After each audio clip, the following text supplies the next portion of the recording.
Hello, I'm Ian Duddy, Chief Executive to the Scottish COVID-19 Inquiry. This is Scotland's biggest and most wide-ranging public inquiry as the pandemic had an impact on all our lives.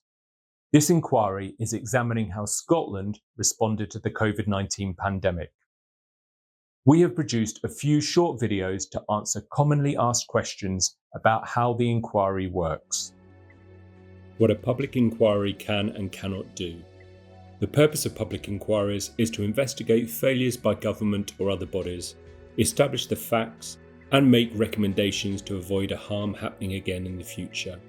Inquiries take time, often many years, and cost significant amounts of public money, so it is right to question their efficiency and value.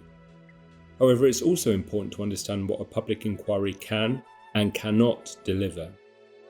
Under the Inquiries Act of 2005, public inquiries can force organisations, including governments, to provide information. They can also compel witnesses, including government ministers, to give testimony. However, a public inquiry is not a court.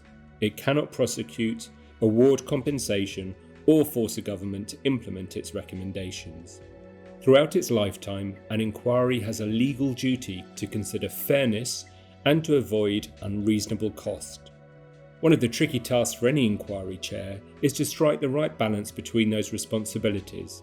For example, being as inclusive as possible and giving a voice to those who have been harmed, while protecting the public purse from excessive expense. However, the biggest challenge that all inquiries face at closure is how to get their recommendations implemented. After spending many years and millions of pounds of taxpayers' money, there is no obligation on governments to implement or even accept an inquiry's recommendations.